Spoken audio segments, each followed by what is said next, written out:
Hello and welcome everyone. I'm Jung-Ahn Kim, Executive Director of Asia Society Korea. We've all been looking forward to today's discussion as it takes place after the much anticipated 2020 U.S. presidential election. And we will be focusing on its implications and impact, particularly on Korea's place in the next 4 years of U.S. China relations. And before we begin, I would like to thank our Asia Society friends and colleagues for joining us from all around the world. I see Susan Wong and Leonard Chow joining from Japan and Hong Kong. Hi, guys.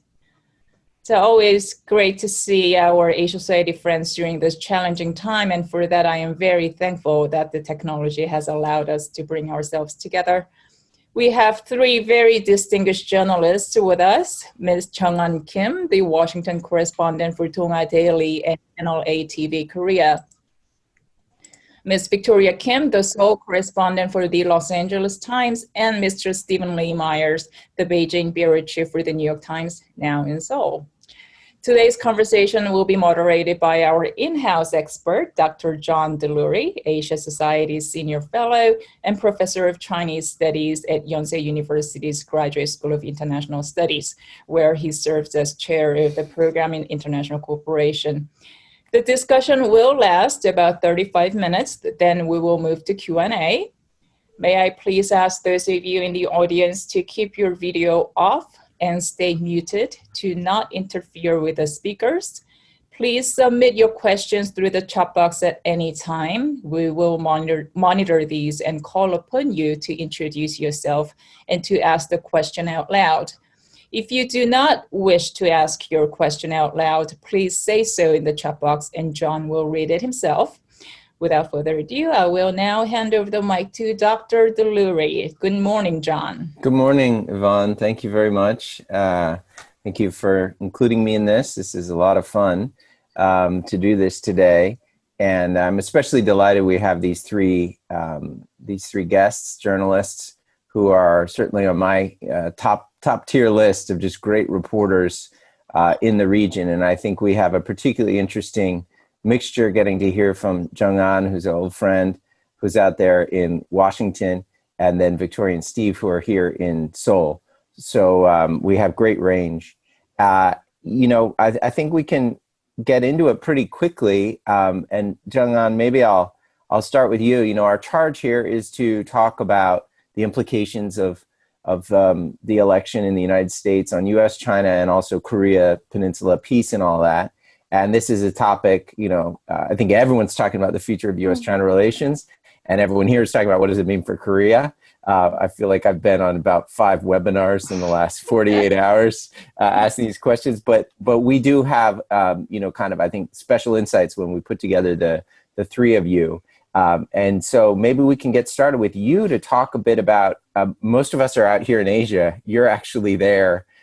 You've been telling me funny stories about going to MAGA rallies in recent times. And of course, you can follow the Korea issues, especially very closely, knowing the landscape, but being in DC.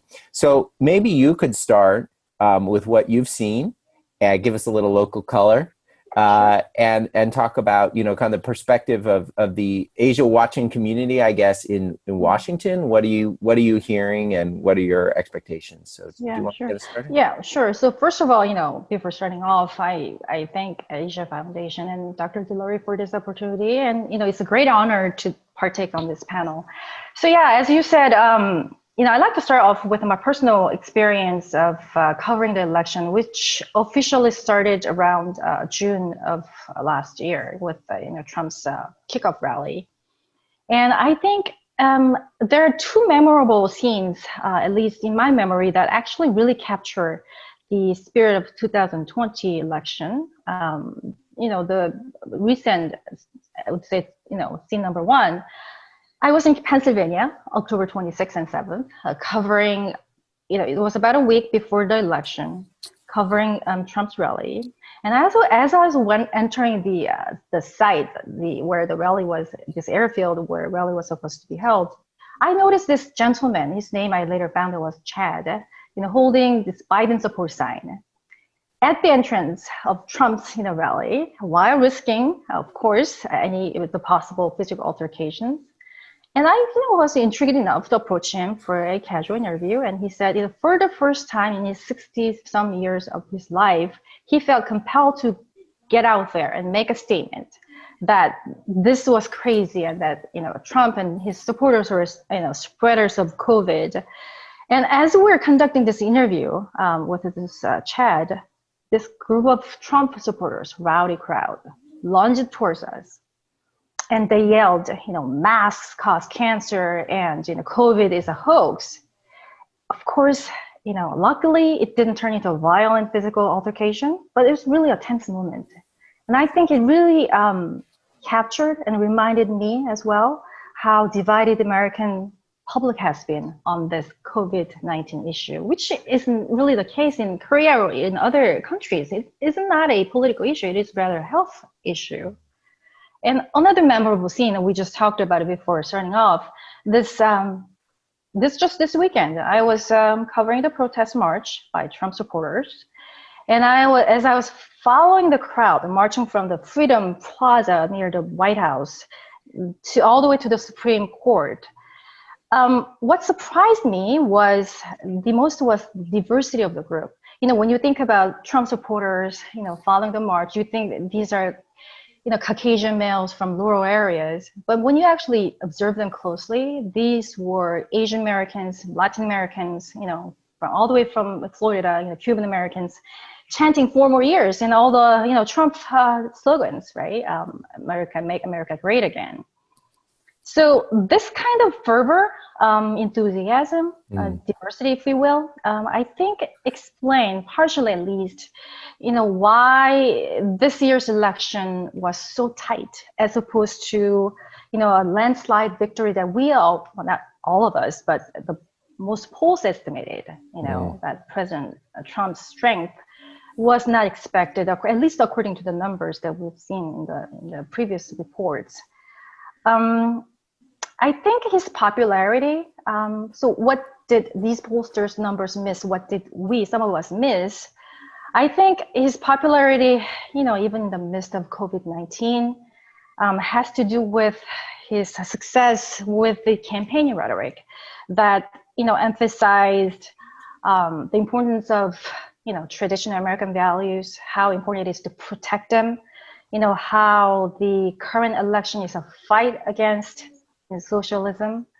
In essence, I think it's fair to say that American middle class conservative voters felt more threatened by this liberal, radical, socialist rhetoric, at least according to their minds, than the COVID-19 threat itself.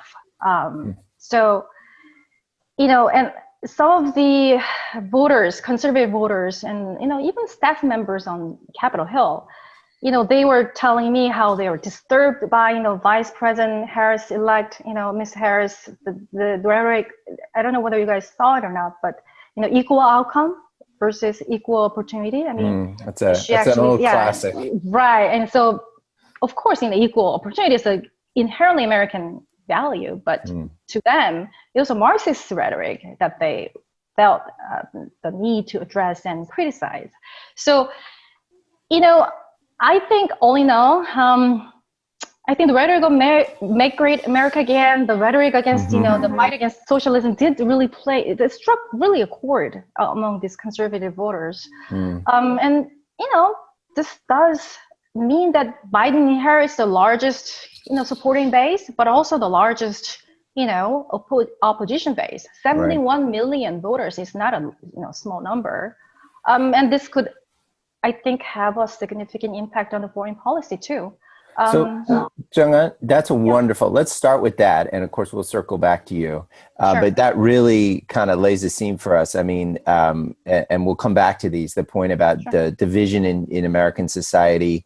I mean, it's fascinating that when we ask you to analyze this election that Joe Biden won, the question you're analyzing that many of us are talking about is, how did Trump do so well? So even in defeat, that it remains such a critical question. You've given us some insights into that. So let's start with that. And again, we'll definitely come back. But let me shift over to Victoria, just on this, on this aspect of kind of how is the election seen? And here, what's your sense on the ground in terms of, we got from Jung-Ahn kind of how Americans saw it and experienced it and what it felt like. What did it look like from over here? And what are sort of maybe some of the hopes and fears that you're hearing in Seoul? Well, so I think it's like the rest of the world. Everybody was watching the U.S. elections very closely from South Korea. And I think, of course, top of mind, as you've probably been discussing in all these webinars you've been doing, is what will that mean for the North Korea nuclear process? And I think when it comes to that process, Trump has been such a singular figure, sort of unlike any other past U.S. president. And I think there is there are complicated feelings and analyses going on in terms of what a Biden presidency will signal for that. I think Foreign Minister Kang Kyung-hwa in remarks, I think both in DC and before the National Assembly here, kept saying that this will not mean a return to square one, which is an indication of that there is a concern that it is a return to square one, as in like a snapback to the strategic patience under the Obama administration, which I think from the Korean Peninsula's perspective in many ways felt like sort of putting North Korea on as an issue aside, addressing a number of other things. And that's certainly going to be the case in the first months of the Biden administration with the pandemic raging and so many domestic issues going on. I think the concern from the Korean Peninsula, as I can imagine from a lot of different parts of the world, is the concern that it will sort of be out of mind, out of sight, out of mind, and that it will be put on a bit of a back burner. And I think all the symmetry with Trump was it's been a roller coaster 4 years when it comes to relations between U.S. and North Korea, and what that has meant for what the current administration in South Korea wants to do with regards to engaging North Korea. But as you know, it has also been 4 years of a lot of sort of unprecedented things happening both between North and South Korea, in addition to U.S. and North Korea. So I think the unpredictability and capriciousness of Trump's North Korea policies has been sort of nerve-wracking on the Korean Peninsula as well. And of course, there's the issue of the negotiations over cost sharing. So I think it's complicated feelings watching the elections, and sort of I think everybody's trying to guess, but nobody seems to really know what this will mean for the North Korea policy. And I think the primary concern is that it will be a reversion to strategic patience. Yeah, that's interesting. I mean, there was so much discussion in the beginning of Trump about madman, and we don't know what he's going to do. And it is ironic that here people kind of don't know what to expect out of Biden, at least on North Korea, probably the hard policy issue that there's most attention is focused on. But I guess in general, with the alliance and the relationship, would you agree that there's kind of a sense of relief that Trump is gone from that part of it, and probably hope? That's what I'm hearing. Is that also? Yeah, I mean, I think President-elect Biden having his op-ed in Yonhap, and yeah. I think that went a long way to maybe assuaging fears that the Korean Peninsula may be on the back burner. And I think that was really an affirmation of going back to how this alliance, was meant to work. So Steve, you can help us bring China back in and U.S. China. I mean, to segue from Korea, on the one hand, Biden is all about alliances, and that's going to be great. On the other hand, there are some obvious gaps, places of distance between what we can expect, where Washington is and where Seoul is. And one of those is China. So I'd like to explore that a little bit. But maybe, first you could give us, you're here, you're the Beijing bureau chief. It's kind of bureau in exile. I don't know what you call it, but we're delighted to have you in Seoul. But you're constantly watching and talking to people in China, your contacts, and you do have assets there. So maybe you could start with the third piece, kind of what's your sense of how this was watched, the election itself in China, by Chinese people, in suppose the leadership circles, as well as, the man and woman on the street? And what are hopes and fears that you're hearing in terms of what it means for Sino-U.S. relations? Sure, I'm happy to. And first, thanks. It really is great to be here in Seoul, and great to be with the Asia Society for this talk today. The official line in China, the party leadership and state media, was that they feigned indifference to the election. It was an internal matter for the United States to decide, and so on. And they stuck to that pretty clearly. I don't think they ever really hinted one way or the other. But that said, it was clear inside China that there were people rooting for both camps. And you could hear that debate not so much in official media, but online some, and talking to people. And among officials, apparently, there were different points of view. Some thought that a second Trump term would be as good for China as the first one, which might seem like a surprising thing to say given how confrontational Trump was. But there was definitely a school in China that felt that whatever Trump had thrown at China, China had come out of it fairly well. And you mix that with his disregard or even disdain for alliances and international cooperation, pulling out of the WHO and things like that. I think they felt like it could be a golden opportunity to hasten the demise of American influence. And that said, there was another camp, I think, that realized, a confrontation as bad as it's been with the United States is not in China's interest, on the trade front, on technology, and so forth. So I think that there were a lot of mixed opinions. And you would ask people, I was touched by one person that one of my colleagues talked to, who's a student hoping to study in the U.S. Very tens of thousands Chinese do this every year. And partly because of COVID, obviously that's been complicated, but also because of Trump immigration policies. And so there were even some people whose personal interest was a Biden administration might make it easier for students to go back to the U.S. again. So I think, as Victoria said, people everywhere in the world watch this election, perhaps more than any other U.S. election, as how it will affect policy towards China. So, Steve, to probe a little bit, I was struck when Jung-Ahn was talking about, the MAGA rally scenes, and she flagged for us division and also diversity. And diversity, is part of the American value system, at least the way I grew up with it, the America I knew.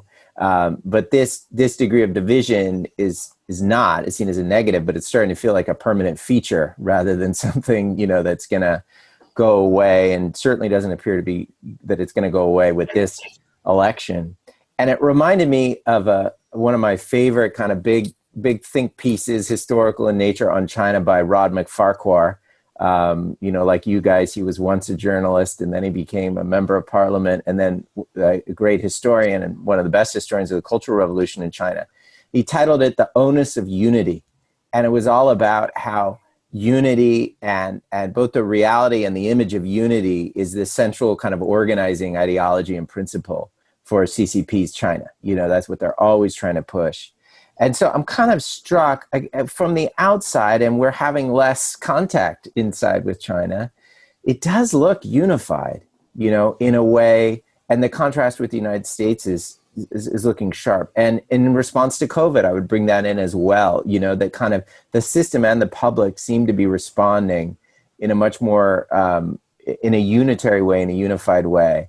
Whereas this divisiveness is getting even to the point of violence in the United States. So I wonder, do you agree with that? Do you see that sharpening contrast? Is there a discussion in China about that this is a big positive? Is it part of, as you described, the demise of the United States and the triumph of China has to do with that issue of division on one side and unity on the other?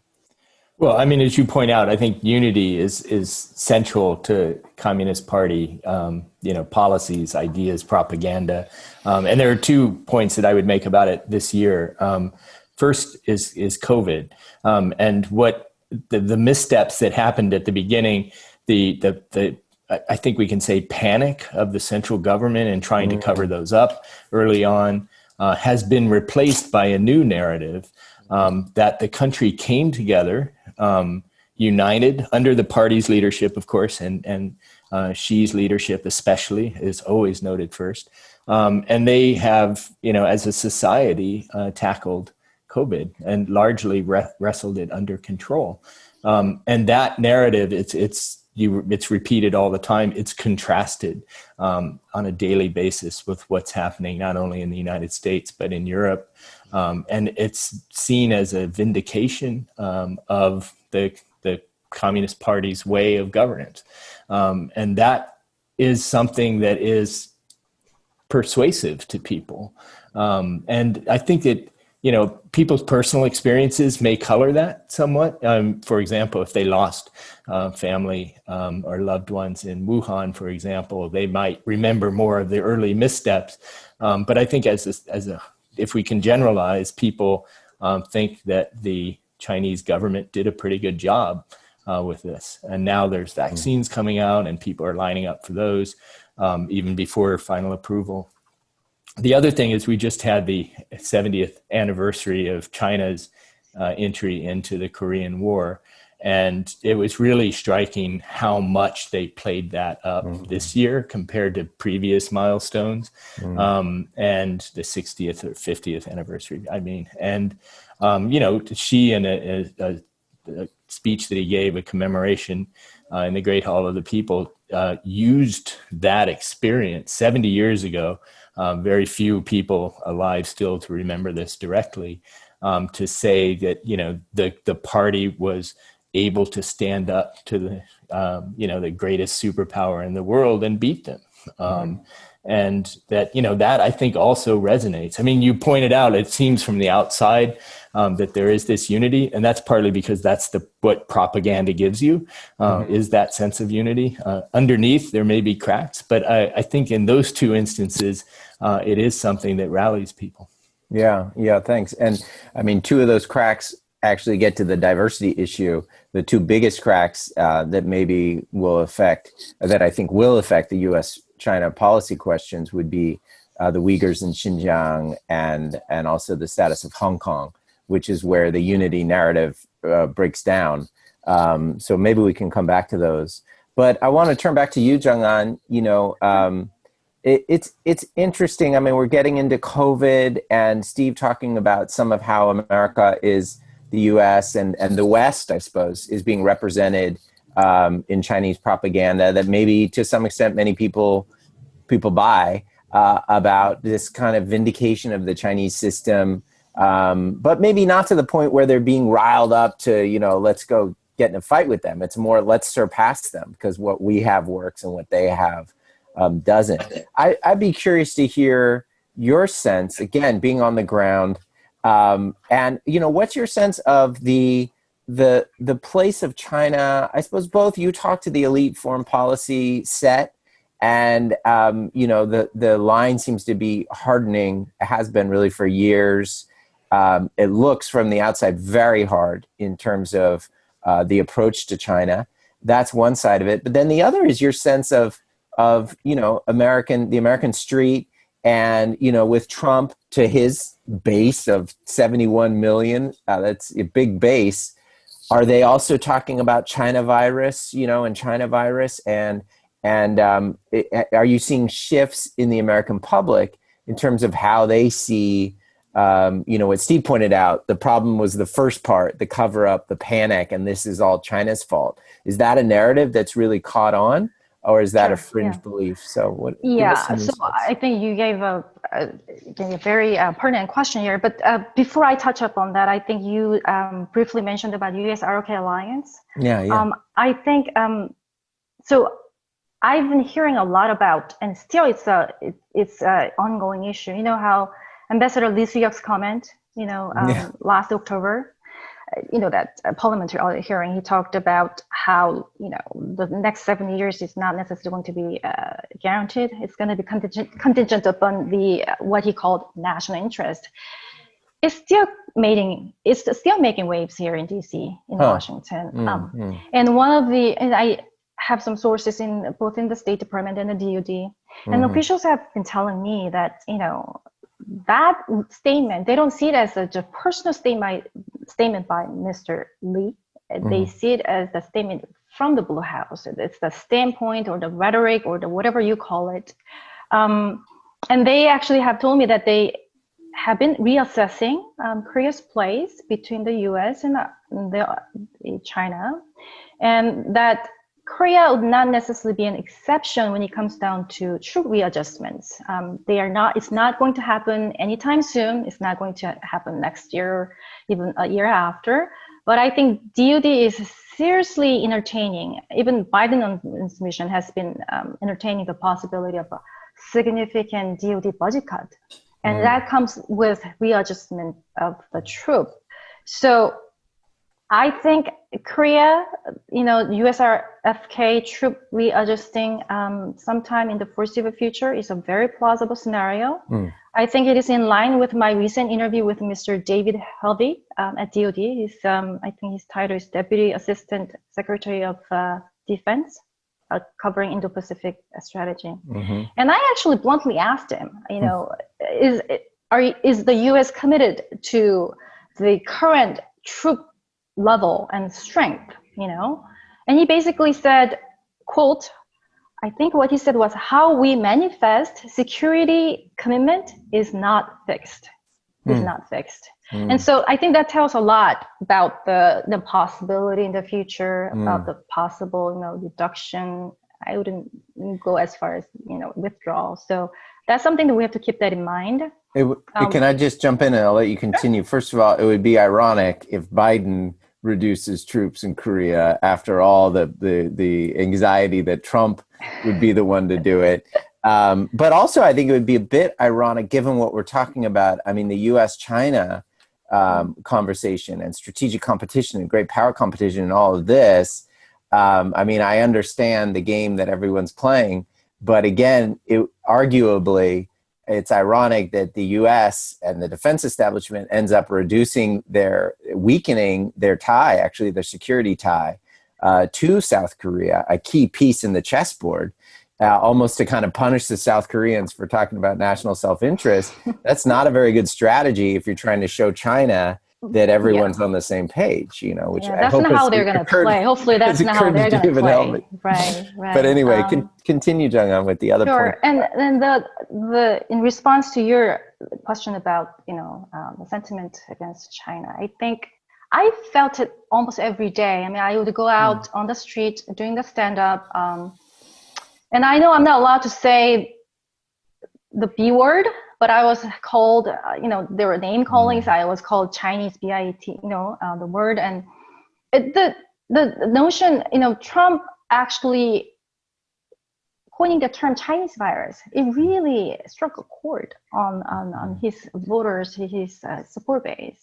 And I felt every day, every time I went to these swing states, these rallies, I felt physically threatened from time to time. I felt emotionally drained because I myself was targeted, for being an Asian, for being an Asian reporter. They're not particularly happy with the media outlets either. So that I felt on every day, on daily basis. With regard to the elitist perception of where China stands, I think there is almost nonpartisan view on China that it is no longer a strategic partner, but a strategic threat to U.S.'s interest. That's one of the very few nonpartisan, I think, notion that I've been sensing, both on Capitol Hill and also in policymaking circles. So it will carry quite a weight on Biden's China policy. I think, because I told you for the next 6 months or so, if longer, maybe a year, I think Biden administration will focus largely on domestic issues. They just cannot afford not to. COVID-19 economy, mitigating racial tensions and such. But with regard to China, I mean, fundamentally, I think the fundamental basis or principles of his China policy, I don't really see much difference between from Republicans' view on China and how they see China as the strategic threat to America's national interest. Yeah, great. Thank you for that. So Victoria, maybe we can shift this same topic right over to you. I mean, I hear this a lot from some of those same Americans Jung-Ahn talks to, even who think they kind of know or do know South Korea, but are still puzzled, like they don't get the South Korea's relationship with China, and don't see the same changes here that we've been talking about in the United States in terms of the perception of China. And I wonder if you agree with that. I mean, how you kind of explain it, both again at the maybe broader South Korean public view and then the foreign policy elite view, whether there's a big split between conservatives and liberals, or like Jung-Ahn, if it in a different way is more, there's some kind of consensus view on China. And then the last part is, what does that mean for their feelings about the Biden administration? Is the China piece a focal point of anxiety, or are people really focused on North Korea? I think, as Jung-Ahn was saying, that South Korea, like a lot of other places, feel like a Biden administration will not be all that different when it comes to the U.S. China situation and Korea's place in that. And like you were mentioning, I think there is a huge divide in how China is viewed, or like Korea's place in the U.S. China relationship is viewed based on political alignments here in South Korea. And at the same time, I think it's, like China, South Korea and China's economic relationship has grown incredibly since China overtook U.S. as its largest trading partner in 2004. And I think one of the startling things is that, like, after a couple of years of after the economic retaliations following the THAAD dispute a couple of years ago, that reliance has actually grown. And I think there is a lot of concern among certain segments, especially those who are conservative, that there isn't enough alarm within South Korea about that reliance on China and that economic dependence. But I mean, South Korea is a heavily export-oriented economy. I think there are a lot of efforts within South Korea, especially within corporate sectors, to hedge that, and moving a lot of supply chains, looking to Southeast Asia, and of course within President Moon's foreign policy as well, looking towards Southeast Asia to hedge in this U.S.-China relationship as it heats up. But I think largely, I think the primary concern is that things will not really change under a Biden administration, and that the rivalry will continue to heat up, and South Korea will be facing repeated situations where it's forced to make a choice, and in a shorter turnaround than in the past. And, for example, I think just recently there were remarks regarding LG's use of Huawei that came from a State Department official, and that, that is, one of the many instances where South Korea is going to continue to have to make that choice between the U.S. and China. And I think, so when it came to the THAAD dispute a few years ago, I think it became very clear to South Korea what China will do when South Korea makes a decision that China deems against its strategic interest. I was talking to an expert who mentioned that what remains to be seen is what the U.S. will do if say, reliance on Huawei, or in other instances, if South Korea makes decisions that the U.S. perceives as being against its strategic interests, will that ever come to a point where there is a consequence for South Korea, and what will that mean for the alliance, and what will that mean for how South Korea views its place in the U.S.-China relationship? Yeah, great. I mean, I don't know how you all see it. To me, it's sometimes a bit of a puzzle because the American analysis of China and some other places, Australia, also hear this a lot, is, this rising threat and it's formidable and on all these levels, and there needs to be this whole of government. Everyone's got to resist. And yet you would think if that's true, South Korea should be feeling it a lot more than the United States. I mean, next door, you've got heavier economic dependency. And so the gap in threat perception is really striking to me. I don't know quite how to, what to make of it, but anyway, that's interesting. So we have a question from the group that I'm going to ask. And of course, I've been moderating us to stick to politics and security and culture a little bit. But there are people out there who want to know the real stuff, which is trade and investment and money. So put on your economic reporting hats. It's a great question. It's timely. If the U.S. rejoins, big if, the TPP, CPTPP, CPTPP under Biden, so that's if, how will or should Korea react between RCEP, the huge, 14-nation trade deal that was just signed, and that being Team China, and some of you may want to, we can discuss this, is RCEP the China deal and then TPP is the US deal? Because there's a debate among experts about actually how central China is to RCEP. So what do you guys think about the whole trade issue, these two huge trade pacts, one of which actually just happened, the other of which the United States is, we'll see what happens under Biden. Any thoughts on that one? Anyone can jump in. Steve, maybe why don't we start with you? I haven't heard from you in a while.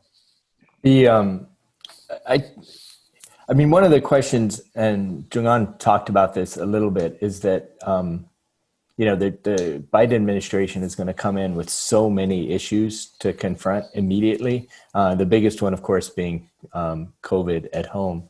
And I think that what they're going to be, the point is I wouldn't expect quick movement on something as complicated as trade. Right away. I think they're going to try, and what they've said is they're going to try to assess where they are in terms of the phase one trade deal with China, and then consider options. They say in consultation with allies, and so I would imagine South Korea would be at the top of that list of allies they would be having that conversation with. I think the political climate, the anti Chinese sentiment that's certainly in the bipartisan elite in Washington. But I also think in society generally probably will also mean they'll tread fairly slowly and carefully before they make any huge new trade deals. I think they're going to try to figure out where they are with as I said, with the trade war and tariffs that Trump has left in place, and not quickly move to, change that. I mean, they could come out guns blazing on foreign policy as well as the domestic crises that they face. But I would expect you'll see a kind of slow, deliberative process, knowing some of the people around what I expect to be in the new Biden administration. Great. If I could just quickly jump in. I think what Steve said, I totally agree on most of what he said. I think what we need to watch out for is who actually Biden surrounds himself with, in terms of policymaking circle. I mean, I think there's still ongoing process with that. The general direction has not been decided yet. Another important component is the human rights issue. There's no doubt that he will appoint human rights ambassadors, on North Korean issue, on China issues. So that would also make a huge, I think, impact on in terms of overall China policy and also trade policy for that matter. So for the next 6 months, I don't really see the definitive direction with regard to policy related to trade and, for that matter, other political issues.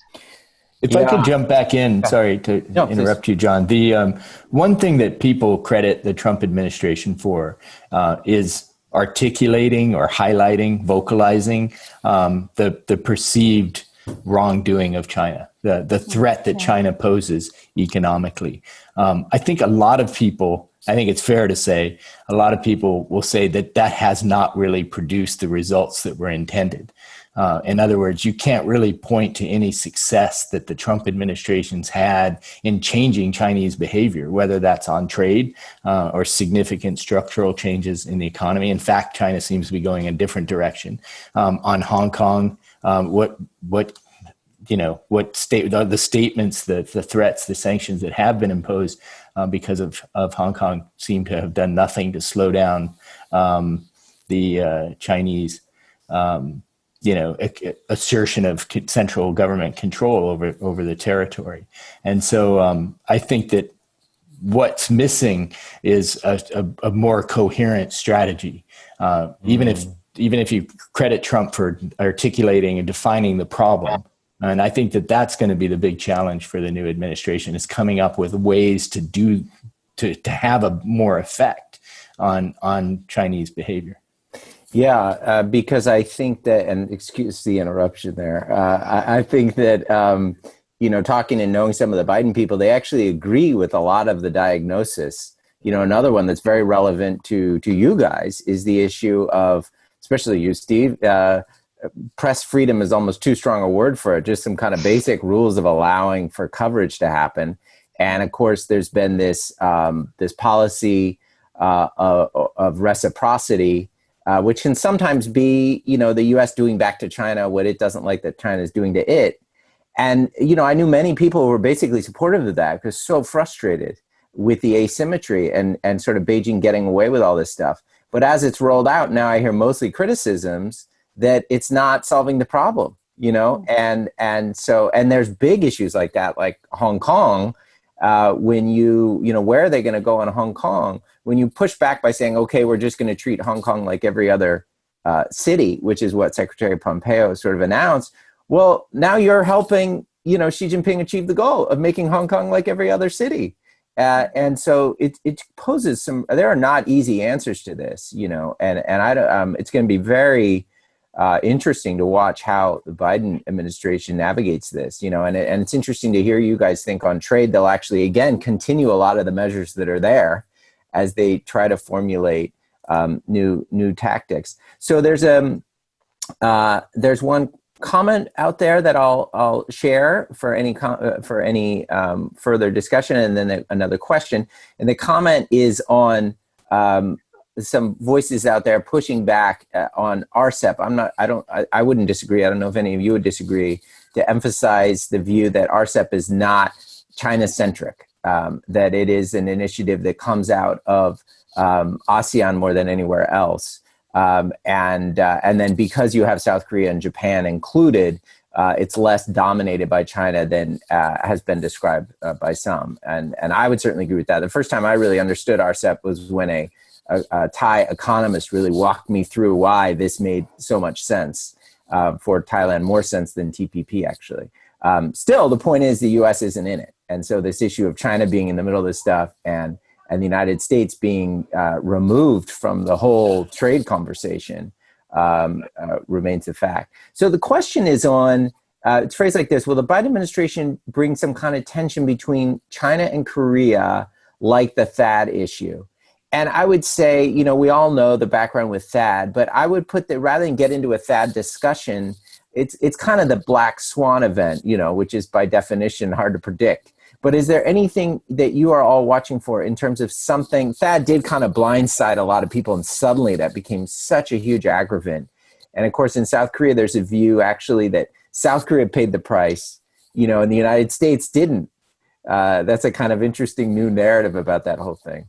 But I think there's a little of that behind the question of this concern. Something like THAAD is going to pop up. So do you have anything, maybe Jung-Ahn, on the human rights issue, or is there a new set of things that you need to worry about with a transfer to a Biden administration that you didn't have to? You had to worry about other things with the Trump administration. Any thoughts from any of you on that? Want to jump in? When it comes down to international national interests of the U.S., I think the issue of mid-range missile deployment to Korea from the U.S.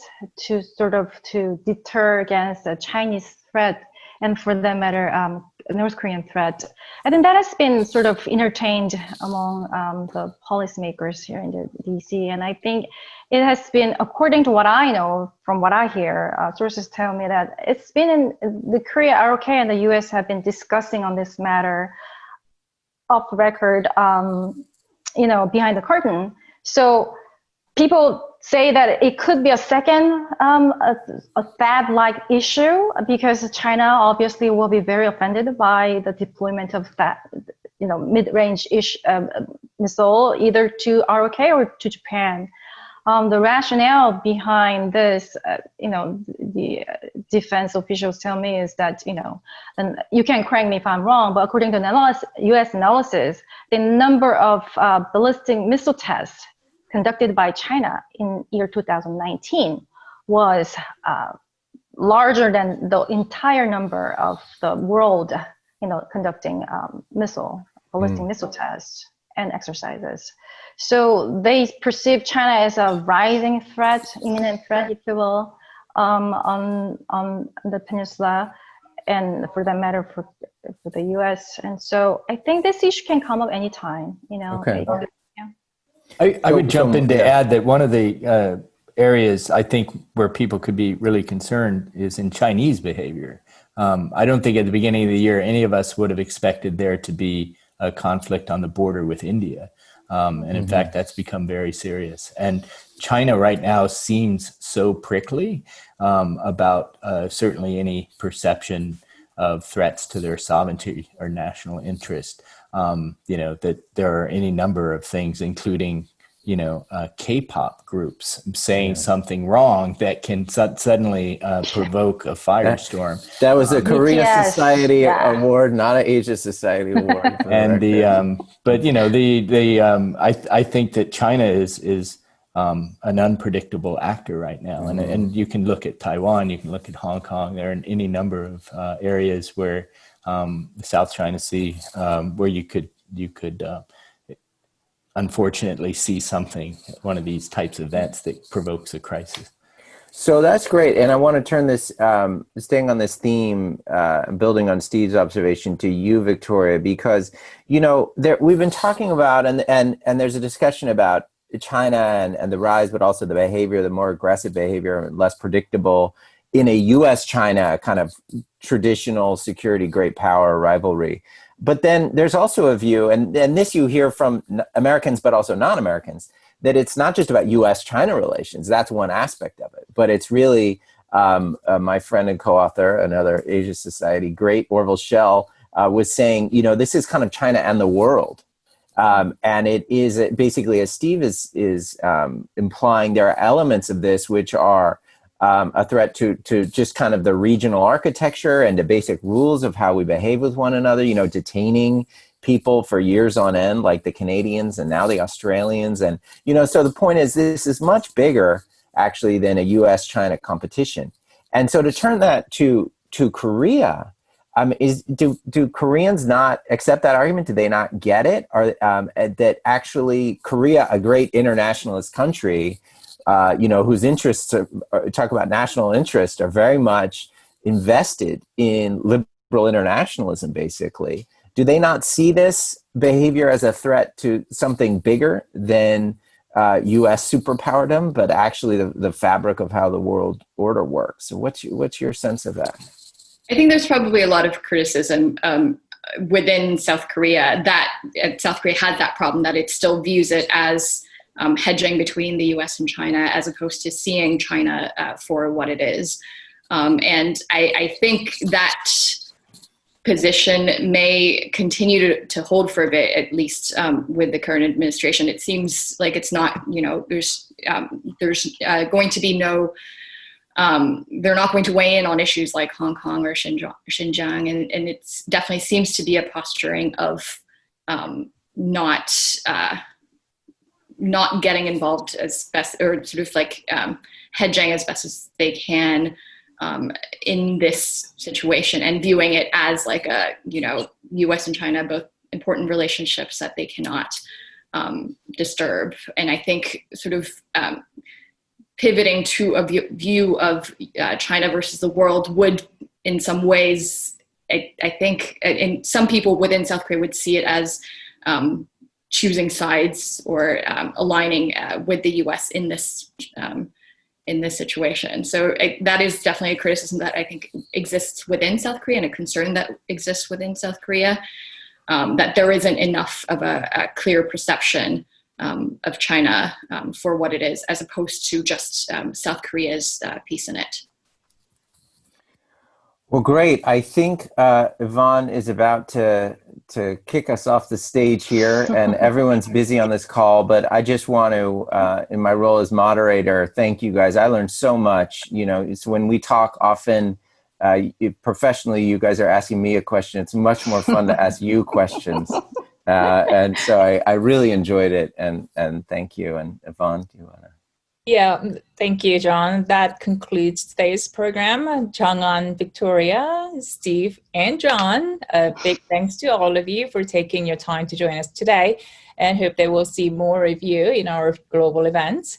And thanks to all of you in the audience for joining us from all around the globe.